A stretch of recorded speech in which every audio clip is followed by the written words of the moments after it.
Welcome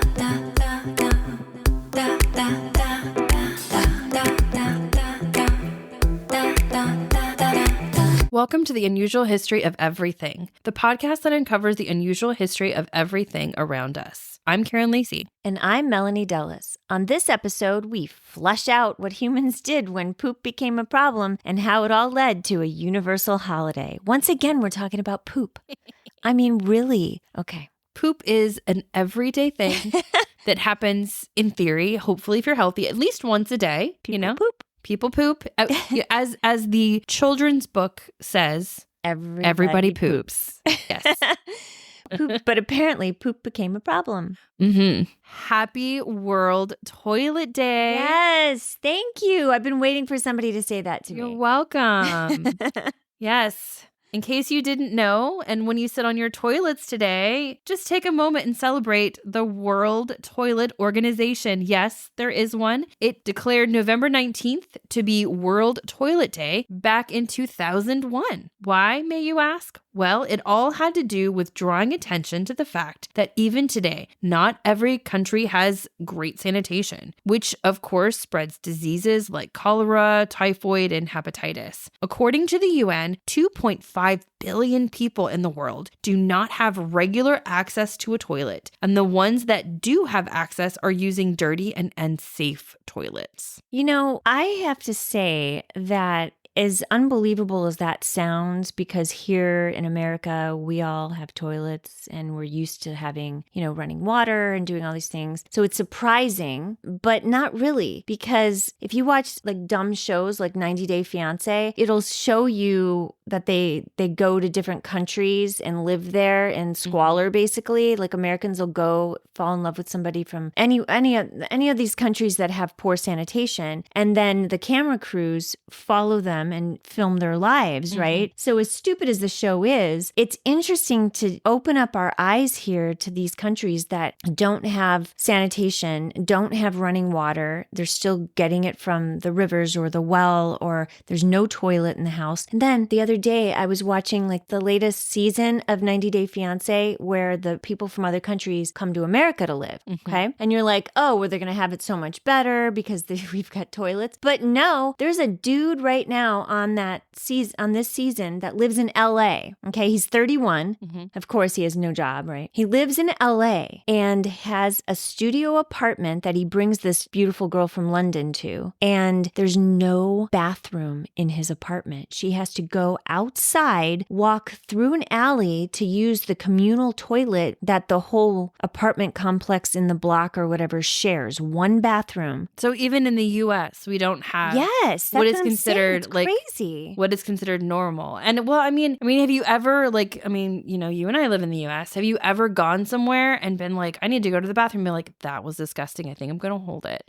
Yeah, like even here, any park, a porta potty during one of those festival. Yeah. But like even like Balboa Park here in San Diego, like the bathrooms that are permanent structures there, they're open to the public. They're nasty all the time. But at least they're there and they're private. But even then, I'm always afraid to go in because you don't know who's in there, who could hurt you. And that's a problem, like you said, the UN was trying to address back in 2001, open people's eyes up that these countries that don't have toilets or regular access to a toilet, it's dangerous for them. Yeah, it can be very, very dangerous. Yeah. Anyway, okay, that was a huge digression. Let's go back. Okay. The goal of World Toilet Day is to encourage world leaders to institute change so that people can be safe when going to the bathroom. See, this is what I'm saying. Okay. This might seem strange to us in the West, but there are countries where people go outside to do their business with no privacy and no help for the disabled. Nobody thinks about these things here. It's too common. Women and children are often embarrassed to go during the day in the countries that have, no toilets or poor sanitation. So they hold it until nighttime, which only increases the likelihood of sexual assaults in the bathrooms. And that is what I'm afraid of when I go into the bathrooms in like Balboa Park or any other public structure. Well, you're vulnerable when you're using the facilities. Yeah. It's definitely a thing. I mean,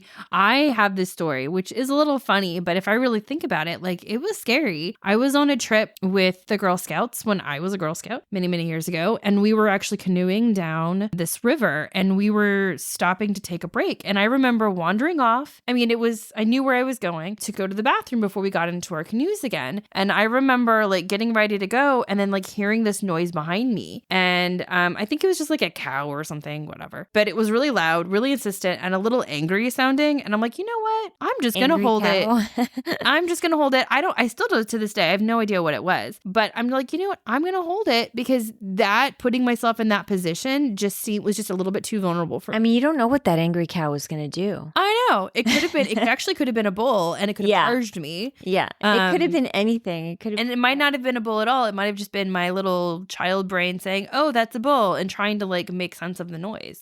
Well, your story made my train of thought run, right? So you started talking about that, and then I started thinking about how if you were squatting in the woods going to the bathroom as a Girl Scout or whatever, then who knows what could jump up and bite your butt, like a snake or something like that? Oh, no, that was actually something we were trained, where to go to the bathroom, how to pick a place to go to the bathroom, especially because as females, you have to squat. Mm-hmm. And that was something that we were told was before you go to the bathroom, look on the ground and see where you're at and make sure there's nothing there. Maybe do like, swipe with a stick or something like that if it's a little darker and you can't tell, because you don't want to basically pee on a snake. Well, that is how cod pieces, remember our podcast on cod pieces came about, right? The evolution of the cod piece. It started with, where were the people from? It was like natives in Papua New Guinea? Papua New Guinea. Yeah, that's right. They were going to the bathroom and they were getting bit by bugs and all these other things. And so the men were, I guess, and they had to cover their private areas as they were squatting with gourds and other things that eventually turned into protection for like a whole nother thing. Yeah, like it lasted a really long time. Henry VIII. Yeah. That was my train of thought. It became something different, but what it started out to be. Yeah, definitely. But it all stemmed from people going to the bathroom. Yeah, definitely. Well, if people still go outside, when did toilets become a thing and why don't we all have them, right? Question. Somewhere around 10,000 years ago, when humans went from being nomadic foragers to being farmers and creating densely populated villages, poop became a problem. Most people were used to doing their business outside in the woods, fields, and it wasn't long before they started to use chamber pots indoors. But it was a long time between chamber pots and a flushing toilet. It was about 1,000 years. Interestingly enough, almost every culture invented some form of a toilet at various times without knowing their neighbors were also doing it. But what they used to make their toilets varied, and most didn't survive time, so toilet archaeology isn't that abundant. That means figuring out what the first toilet was made of or when it was made is difficult. Defining what a toilet is also difficult in archaeology, as it could mean some sort of vessel that contains human waste and is dumped into some kind of sewer. If that's the definition, chamber pots that were emptied by hand could be a toilet. The definition of toilet could also be a pit that is specifically dug for defecation purposes, which means pits that Mesopotamians dug 4,500 years ago could be considered a toilet, especially because they put a seat over the holes. Archaeologists excavating in ancient cities of Usunia and Nutsi have often found brick chairs that were covered in bitumen and had holes in the base. People would sit on the chairs, do their business, and the waste would drop through the hole down into clay pipes and end up in the cesspits. Whatever the definition, archaeologists consider the winner of having the oldest toilets to be the Sumerians in Mesopotamia about 3,500 to 3,000 BC. Their toilets did not flush, but their drainage systems were extensive. They dug deep pits and lined them with perforated ceramic tubes, which a person would sit on inside the room above. The waste would flow down into a deeper pit, or slope drains would lead it through the walls of the house and empty into an area outside. The ancient Babylonians and Assyrians also also had similar toilet systems that would send waste outside. But unfortunately, it emptied into canals that were filled with water that people bathed in. Ugh. Yeah. Then, I'm sure, they wondered why people were getting sick. These toilet systems were not used by everyone, only the rich, but that was enough to contaminate everything and everyone. It wasn't until the ancient Greeks and Romans came along that indoor toilets were used by the masses. Now, I like to say that the Greeks did most things first, and in this case, archaeologists agree with me. The culture to have the first flushing toilet system was the Minoans on the island of Crete about 4,000 years ago. At the Minoan palace of Knossos, archaeologists found a wooden seat that was situated on top of a tunnel that streamed water from the roof to a sewer under the ground. Other types of flushing toilets were also found, these using jugs of water to flush the waste through the pipes. The next step in fancy toilets came during the Roman era, 200 BC to 500 AD. The Romans created public bathhouses that had long stone benches with holes in them where people could sit and do their business while doing business. This is where we get the phrase, to do one's business, by the way. While people talked, their waste would plop down into a canal of continuously flowing water that ended in a sewer. A second trench was dug at the foot of the bench, and this also had flowing water so that people could wash sponges that were connected to sticks after they wiped. And yes, everyone shared sponge sticks. Oh, gross. So gross. So gross. But at least they tried to rinse it off. That's nasty. They're like, here, I'm done. Or they just rinsed it off in front of them in the trench in front of them and just left it there for the next person to enjoy. Oh, gross. As someone who is actively having to change her daughter's poopy diapers, that doesn't really get clean. No. I can't see a sponge getting clean at all. No, it doesn't get clean at all. I can just see passing germs along. Yes, it just, that's so disgusting. Especially because you can get so sick from human waste. Yeah. Like so sick from that. And so you're just passing something. You potentially are literally infecting someone. That is a good point, and precisely why I don't understand why so many people use poop in ingredients to put in their skin or, their lotions and perfume. I don't know. As long as it gets heated up with bacteria. I'm sure from a previous episode, Betty Cronin probably knows exactly which heating point it would need to get to, right? Microwave it. Microwave the poop. Oh my gosh. That is from our TV dinner podcast, if you're wondering. Mm-hmm. Okay, so the Romans also had private toilets in some homes, but their choice of location within the home is questionable. Most were either inside or next to the kitchen, so they could also be used as garbage disposals. All of the poop had... That's so gross. No, that's so gross. But you know what? It actually There's makes a restaurant here in San Diego. I'm not going to say which one, but the bathroom is inside the kitchen, and it's not a bathroom with a stall. It's a tiny room, like the size of a small powder room, with nothing but a toilet and a sink in it, and that is it. And if you're in that restaurant, it's here in Point Loma, FYI. That's all I'm going to say. If you're in that restaurant, and you have to go to the bathroom. You go through the kitchen and go into the door, and then do your business, and then leave through the kitchen. And it grosses me out so much I can never go back to that restaurant. That's too bad. It's disgusting. Okay, all of the poop and food trash from the home would go down the sewer pipes and empty either into a nearby pit or onto the street. Despite the choices, pooping in the streets was still an issue, as archaeologists have found inscriptions on outdoor walls that said, for example, quote, 12 gods and goddesses and Jupiter, the biggest and the best, will be angry with whoever urinates or defecates here, end quote. One found at Pompeii was a bit more blunt. Quote, if you shit against the walls and we catch you, you will be punished. That reminds me of those like dog signs. They're like, your dog is not allowed to go to the bathroom. Yeah. Kind of stuff. And they say it in various cute ways. Yeah. But that kind of, it's like the same thing. It's like, look, I don't want to deal with your poop, whether it be human or animal. But they were just okay keep it away with throwing it out their window. Yeah, of course. We can have it. You can poop inside your house instead of the street. Poop inside your house and just let it come out onto the streets through the pipe. That's fine. but we don't want you to poop here. On my wall. It doesn't make any sense. It doesn't make any sense. Well, when the Roman Empire fell, so too did the use of toilets. Entering the Middle Ages, people went back to the chamber pots that they emptied onto the streets. Even the wealthy people living in castles didn't do much better. They would use small holes carved into castle walls as toilets, with the poop and pee traveling down to the water outside, spreading disease. I'm sure smelling up the castle walls probably wasn't helpful, but that also acted like a kind of barrier for defense to keep unwanted attackers away. No one wanted to walk or swim through disease cesspits and moats full of feces. Gross. There are 2 jobs in history that I believe are the worst. The first is a gong farmer. During the Middle Ages, castles had indoor toilets called garderobes. I don't know if I said that right. Sounds all right. A person would go to the bathroom and it would drop down into a deep cesspit. It was the gong farmer's job to get rid of it. To do this, he would tie a rope around his waist and dangle down into the pit to empty it. The other smelly, nasty job was that of the groom of the stool. This was a servant who was in charge of wiping, as in the butt. It's so gross. I'm sorry. Why can't you wipe your own butt? I mean, like, when you talk about like they the were different, the king. Yeah, I don't. The king doesn't wipe his own butt. They should. They should. There's only so much that you should have servants do. Mm-hmm. In my opinion, I don't have any servants. I don't want any servants. But Even if you did, you wouldn't have them wipe your butt.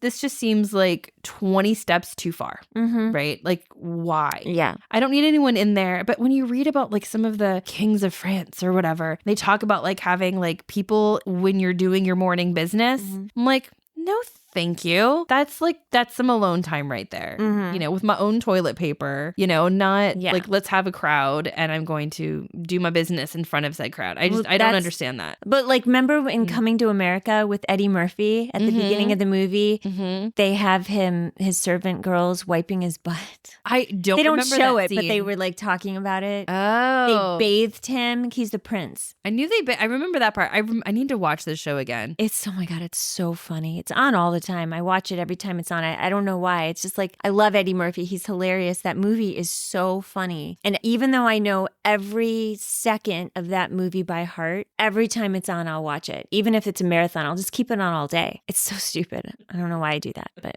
anyway. We each have some of those movies that we just kind of put on repeat and we're cool with it. Yeah. My dad does that with the Godfather movies. He doesn't care if it's on 24 hours. He'll leave it on and he'll sit there and watch it the whole, like, over and over again. Interesting.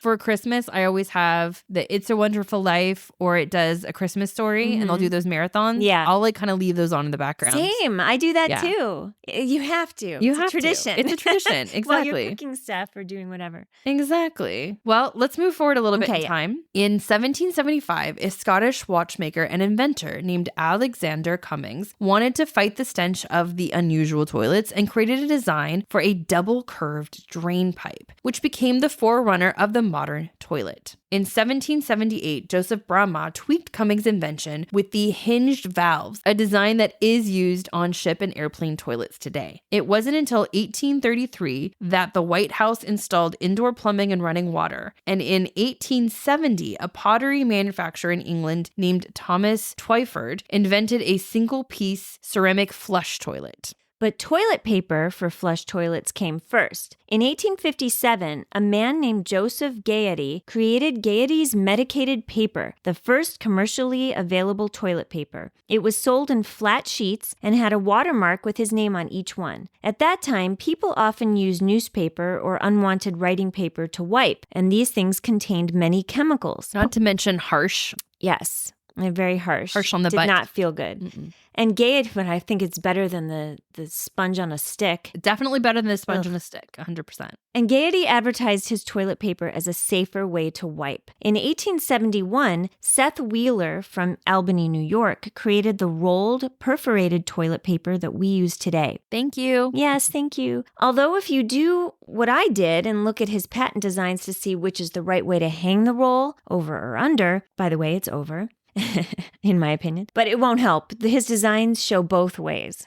Can you believe that? I also think it is over because under it just drops to the ground. It doesn't make any sense Doesn't to make do any it that sense. way, but his designs do show both ways. Well, I guess you don't want to limit yourself, right? Because people might want to just throw the toilet paper roll on one other way or the other and whatever. Exactly. It's funny. That can actually be like, that's something to see before you move in with anybody. Make sure you do the toilet roll the correct way as far as they're concerned, right? Because if you do it the opposite, you're just going to have like a never ending like annoyance every time you go to the bathroom. Yeah. It's like a big deal. It is. Do we do it the same way? Okay, we're good. I taught both my sons the correct way. Someone's going to write in and be like, the correct way is actually under. No, they're wrong. They're wrong. Well, many people think that a man named Thomas Crapper was the first one who invented the toilet and the slang for going to the bathroom, as you've heard, but that's not accurate. Although he did have something to do with the design. In 1880, he invented the U-bend trap that made toilets practical and easier to use. The U-bend trap allowed sewer gases to be controlled and not clog up the drains. He also invented the floating ball cock, which stops water from flowing into the tank, and siphonic action flushing, which is used today. But his greatest invention was making bathroom showrooms popular. Yeah, he had all of these cool things that marketing-wise they could put on display, and they created like these bathroom showrooms like we have today, and like to sell everything. It was pretty cool. Nobody did that before. The time period wasn't one where people wanted to go. Well, you didn't look at a bathroom. Yeah, you didn't bathrooms. look at toilets. You didn't talk about toilets. Nobody wanted to. It was embarrassing, and he made it so that people were coming up with pretty ways to pretty up your bathrooms, and then marketed it to the more modern woman and how she wanted to decorate. And think about bathrooms today. I mean, you've got think about all of the different products that we have in our bathrooms, like the toothbrush holder, right? Or the faucet, or like the little stick you can put your extra things of toilet on, right? Or the medicine cabinet, the rug you might put in there. Yeah, there's there's so many different things. kinds of toilet seats you can get. Self-cleaning ones, the heated ones. You can get a bidet. I know. There's so many things. And before, nobody wanted to even talk about this stuff. And I have to say, look at the side of your toilet. That U-bend is still in there. Yeah. And there's still a way, if you look at like the water coming in and out, like all of that stuff totally changed the bathrooms to where they're not as unpleasant as long as you keep them slightly, occasionally go in there and clean them. Well, they're actually really great. His U-bend trap is one of the reasons, it's probably the main reason why every time you do your business and it flushes down, that the smell doesn't come back up. Exactly, which is so nice. Thank you, Thomas Crapper. Thank you. But where did the term crapper and the paper guy, the toilet paper guy? Oh yes, too. Thank you, Thomas Crapper, and the toilet paper man. Gaiety. Thank you. Thank you that we don't have to use the sponge stick. Thank you. But where did the term crapper with reference to a toilet come from? Well, American GIs brought it home with them after World War II. But the word crap as a synonym for waste comes from the Dutch krappen, to pluck off, and the to pluck off.